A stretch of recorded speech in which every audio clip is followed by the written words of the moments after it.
There's a lot happening around Nigeria's 2027 presidential election already. Peter Obi and Rabiu Kwankwaso are now talking about working together officially. Atiku Abubakar is also pushing his own political agenda under the ADC. And now, Atiku has made another statement that could add even more weight to the 2027 presidential race. He has said that if he loses the 2027 election, he will not contest another presidential election again. And then you have people like Nyesom Wike openly defending President Bola Tinubu and attacking Atiku's new promises. But there is one issue connecting all of this. Who actually has the strongest path to the presidency in 2027? Because on the surface, these politicians may be talking about different things: the economy, fuel subsidy, security, governance, and the future of Nigeria. But underneath of all that is a much bigger political battle. Who can convince Nigerians that they deserve to lead the country after 2027? And for Atiku, this particular election could now carry even more significance, because if he loses in 2027, it says he will not come back and contest another presidential election. That means this may not simply be another chapter in Atiku's long political journey. It could potentially be his final presidential contest. And that is why what Kwankwaso has now said about his partnership with Peter Obi is important. Because this isn't just about two politicians appearing on the same ticket. It could potentially change the way the opposition approaches the 2027 election. So let's break down what has happened, what Atiku is proposing, why his latest decision could make 2027 even more important for him, and why Wike is pushing back so hard, and what all this could mean for the presidential race. And before we get into the argument, if you enjoy these kinds of political breakdowns, take a second to subscribe, because there's going to be a lot more happening as we get closer to 2027. Now let's start with Kwankwaso. Rabiu Kwankwaso has now explained why he's willing to run alongside Peter Obi ahead of 2027 election, and his explanation is interesting because he's trying to move the conversation away from the usual regional and religious calculations that dominate Nigerian politics. Kwankwaso says the partnership is about governance. He points to the problems Nigerians are dealing with: rising food prices, unemployment, insecurity, expensive business operations, problems in education, healthcare, and infrastructure. And his argument is basically this: Nigeria needs a different approach. That is why he says he has chosen to work with Peter Obi. And according to Kwankwaso, the partnership is not supposed to be about the North, the South, religion, or personal ambition. It is supposed to be about Nigeria. Now, whether Nigerians believe, that is a different question, but politically, this partnership matters because Peter Obi and Kwankwaso bring two very different political constituencies into the same conversation. Peter Obi has a strong following, particularly among young voters and supporters who believe he represents a different political direction. Kwankwaso also has a very strong political base, particularly in Kano and parts of northern Nigeria. So when you put those two names together, the calculation becomes interesting. The question is no longer simply who will Peter Obi support or who will Kwankwaso support. The bigger question becomes what happens if their supporters actually move together. And that is something the other political camps will obviously be watching very closely, because in a presidential election, numbers matter, and the ability to bring different groups of voters together can completely change the calculation. But there is another politician whose position makes this even more interesting: Atiku Abubakar. Atiku has now said that if he becomes president in 2027, he would restore petrol subsidy, and immediately that statement opened another major political argument. Now, Atiku's position is that Nigerians were told that removing this fuel subsidy would free up money that could be used to improve people's lives. So his question is simple: where did the money go? He argues that if the subsidy savings had been properly used for education, security, poverty reduction, and economic opportunities, then Nigerians would have seen the benefits. And he says that if he wins, he would bring back the subsidy and use the money differently. Now, the government has strongly rejected that argument, and this is where the numbers become important. Finance Minister Taiwo Oyedele said the reforms generated about 15.8 trillion naira in resources for the Federation between June 2023 and December 2025. The government says those resources were not simply sitting somewhere waiting to be spent. They were shared across the 3 levels of government and were used alongside other resources to deal with salaries, debt servicing, infrastructure, electricity support, and other government expenses. The government also points to the increased allocation going to state and local governments. So from the government's perspective, the argument is, yes, the reforms were painful, but they were necessary and the money created additional fiscal space for the government. But Atiku is looking at it differently. His argument is that Nigerians were promised that the pain would eventually produce tangible benefits. And if people are still struggling with food prices, transportation costs, and other everyday expenses, then the government needs to explain more clearly where the benefits are. That is the heart of the disagreement, and it is not just an economic argument. It is becoming a 2027 political argument, because whichever side can convince Nigerians that its economic plan makes more sense could gain a major advantage going into the election. But Atiku has now added another dimension to his 2027 campaign. He has made it clear that if he loses the 2027 presidential election, he will not contest another presidential election. And Atiku made a statement during an interview conducted in Hausa and translated by a correspondent. When he was asked whether he would seek another presidential bid if he lost the 2027 election, his response was direct. He said, and I quote, "No, I have said it before, right from this election, I will not contest again." That statement is significant because Atiku has contested the presidency several times. He has lost presidential elections and returned to seek the office again. But according to his latest position, 2027 would be different. If he loses, he says he will not return for another presidential contest. And that could change how his candidacy is viewed by voters and by the other opposition politicians trying to build an alliance. Because this could potentially be Atiku's final attempt to become president. He has also urged Nigerians with permanent voters cards to participate in the 2027 election, and he went further by asking voters not to simply cast their ballots, but to remain at their polling units and ensure that their votes are counted. His argument is that Nigerians have to participate if they want to change the direction of the country. Atiku was also asked about his fitness to govern Nigeria, and he insisted that he was healthy and capable of leading the country, saying that no doctor had declared him unfit. So Atiku is now presenting himself not only as an opposition candidate with experience, but as someone who says he is prepared to make 2027 his final attempt at the presidency if he does not win. And that makes the political calculation even more complicated, because if 2027 is potentially his last presidential contest, the question becomes, can Atiku bring enough of the opposition together to give himself a realistic path to victory? But then Wike entered the conversation and he did not hold back. FCT Minister Nyesom Wike has attacked Atiku over the subsidy proposal. His argument is that Atiku is changing position because he wants power. Wike points out that Atiku previously supported the removal of fuel subsidy, but now, with another presidential election approaching, Atiku is promising to bring it back. And Wike's question is basically, if you believed subsidy was the right thing to remove before, why are you now promising to restore it? He described Atiku as a voodoo economist and accused him of saying whatever he believes will help him politically. Those were strong words. But beyond the name calling, Wike is raising a serious policy question. Can Nigeria realistically go back to the old subsidy system? Because Nigeria's petroleum industry has changed since 2023. The Petroleum Industry Act changed the structure of the sector.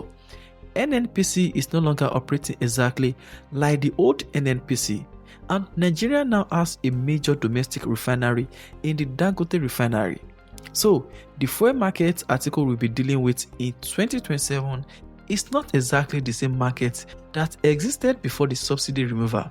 That is important because bringing back fuel subsidy isn't simply a matter of announcing fuel will now be cheaper. Someone still has to pay for the difference. The government would have to explain how much it intends to spend, where the money would come from, and how the system would be managed. And that is where the subsidy debate becomes much bigger than the pump price. There are actually two different questions here. The first is, was subsidy removal necessary? The second is, what happened to the money and what did Nigerians get in return? Those are not exactly the same question because the government can argue that removing fuel subsidy was necessary to stop a system that was draining public resources. Atiku can argue that even if subsidy removal was necessary, the government still has to account for the resources it says were created, and ordinary Nigerians are left listening to both sides because when petrol becomes more expensive, transportation becomes more expensive. When transportation becomes more expensive, food distribution becomes more expensive, and when the cost of moving goods goes up, businesses feel it too. So even though the government may talk about fiscal reforms and increased revenue, the effect on households is still a major part of the conversation.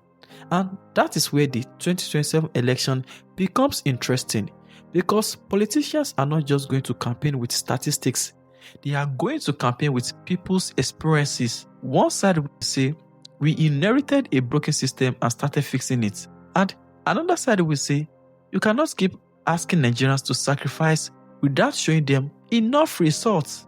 And Nigerians, just like you and me, will ultimately have to decide which argument to believe. But there is another layer to this story. The opposition itself is still trying to figure out what it wants to become. Peter Obi, Kwankwaso and Atiku are all major political figures, but they don't necessarily represent exactly the same political vision or voter base. And that is the difficult part of building an opposition coalition. It is easy to say, let's unite and defeat the APC. The difficult part comes afterwards. Who becomes the presidential candidate? Who becomes the vice president? Which party controls the structure? How are supporters from different camps brought together? And perhaps the bigger question, will the supporters actually accept the arrangement? Because Nigerian politics has shown many times that politicians can agree on paper while their supporters remain divided. And Atiku's latest statement adds another layer to this. If he truly intends for 2027 to be his final presidential contest, then the pressure surrounding any opposition arrangement becomes even greater. Because Atiku has spent decades in Nigerian politics, he has contested the presidency multiple times, and now he is saying that if he loses in 2027, he will not return for another presidential election. That means the 2027 election could represent the final chapter of his presidential ambitions. So, if an opposition coalition is going to happen, the question is not only whether Atiku, Obi, Kwankwaso can work together. It is also whether they can agree on who should carry the coalition into the election. Because if Atiku believes this is his final opportunity, that could potentially make the question of the presidential ticket even more politically sensitive. That is why the Obi Kwankwaso arrangement is so significant, because if it works, it could bring together two different political bases. But if it doesn't work, the opposition could once again enter a presidential election divided. And that is exactly the situation the APC would want. A divided opposition makes the ruling party's job easier. And this is where Wike's comments about 2027 become important. Wike says the opposition is not united enough to defeat Tinubu. He argues that the opposition was actually stronger in 2023 than it is now. And he didn't end here. He said Tinubu remains the dominant candidate and that, in his view, 2027 is already settled. Now, obviously, that is Wike's political assessment. It is not the result of an election, but it tells us something about how the ruling camp is looking at the race. They clearly do not believe that the opposition's current alliances automatically translate into an electoral victory. And honestly, That is probably the biggest question surrounding the 2027. Not whether the opposition can make announcements, not whether politicians can stand beside each other at meetings, but whether they can actually build a structure that can compete nationally. Because defeating an incumbent president requires more than popularity, it requires organization, it requires money, it requires candidates, it requires polling units, it requires strong structures across states, and most importantly, it requires voters who are willing to turn up. And that last part is especially important in Atiku's case because it's not directly appealing to voters with permanent voters cards to participate in the election and to remain at their polling unit to ensure that their votes are counted. So, if Atiku is saying 2027 will be his final presidential contest if he loses, then voter participation could become an even bigger part of his campaign message. And that is why the next few months could be very important. So, where does Atiku fit into this? And this is where the political calculation gets even more complicated. Atiku is still one of the most experienced presidential politicians in the country. He has run for president multiple times. He has a national political network, and he clearly does not intend to disappear from the 2027 conversation. But now there's something else we know. Atiku says that if he loses in 2027, he will not contest another presidential election. That changes the way we look at his candidacy because this may be his final attempt, and that means the 2027 election could represent the final opportunity for Nigerians to decide whether Atiku Abubakar should become the president. The ADC Vanguard has described the statement as significant, arguing that Nigerians may not have another opportunity to test an Atiku presidency. And the group points to the fact that Atiku's political journey has stretched across decades, during which he has contested, lost, and returned to seek the presidency again. And from that perspective, 2027 could potentially be the final chapter of that journey. But Peter Obi also has something that is extremely valuable in Nigerian politics: a very passionate voter base. Kwankwaso has his own political strengths. Tinubu has the machinery of the ruling APC and the advantage of being the incumbent. So you now have several major political forces trying to position themselves before the election, and that means the question isn't simply who is popular. It is who can combine popularity with political structure. That is a completely different challenge because Peter Obi may have strong support in certain parts of the country. Kwankwaso has strong support in Kano and among sections of northern voters, and Atiku has experience and a national network. Tinubu has the APC structure and the advantage of incumbency. So every alliance we see from now until 2027 needs to be looked at through that lens.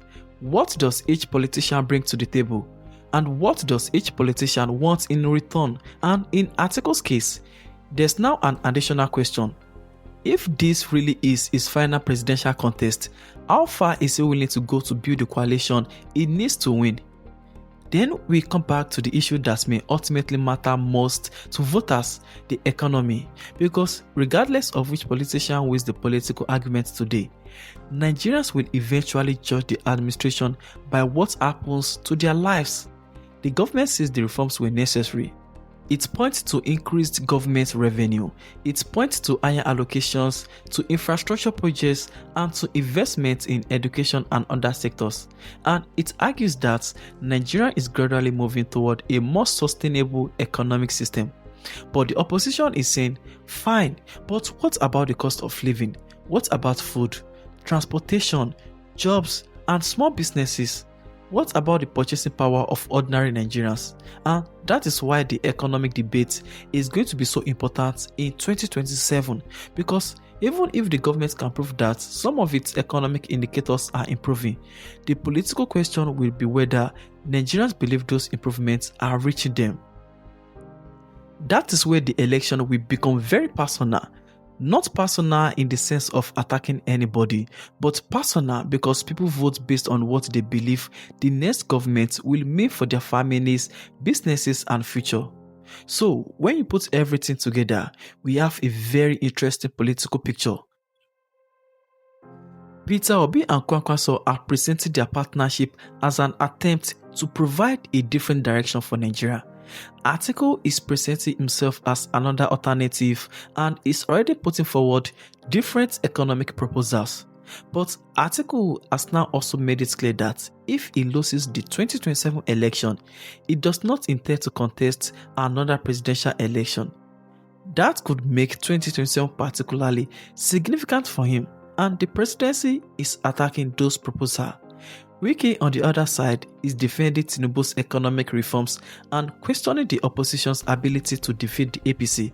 And somewhere in the middle of all this are Nigerian voters. That is why I think the 2027 election is going to be much more complicated than simply asking who is against Tinubu, because being against the ruling party is not enough. The opposition will have to convince Nigerians that it has a better plan. It will have to convince different political groups to work together, and it will have to convince voters that its candidates can actually deliver what they are promising. Because for Atiku, there's now another challenge. If 2027 really is his final presidential contest, then he has to convince Nigerians that this is the moment to give him the opportunity he has been seeking for decades.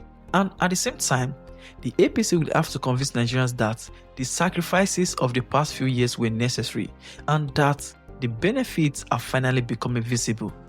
And that is the real battle, not just political alliances, not just campaign speeches, but who can convince Nigerians that their future will be better with them in power by the time Nigerians actually go to the polls. Peter Obi and Kwankwaso may strengthen their partnership. Atiku may continue building his own coalition, and if his latest statement is anything to go by, he may be doing it with the understanding that this could be his final presidential contest. So I want to hear from you. If you had to choose today, based on the policies and the arguments we have discussed, which direction do you think Nigeria should take in 2027? Do you believe the Tinubu administration deserves another term? Or do you think the opposition has presented a strong alternative? And if you support the opposition, which combination do you believe gives its best chance? Obi and Kwankwaso, Atiku and another running mate, or an entirely different arrangement? And now that Atiku has said he will not contest another presidential election if he loses in 2027, do you think that changes how you view his candidacy? Let me know what you think in the comments, and if you want to stay updated as these alliances continue to change before 2027, make sure you subscribe because this race is only getting started.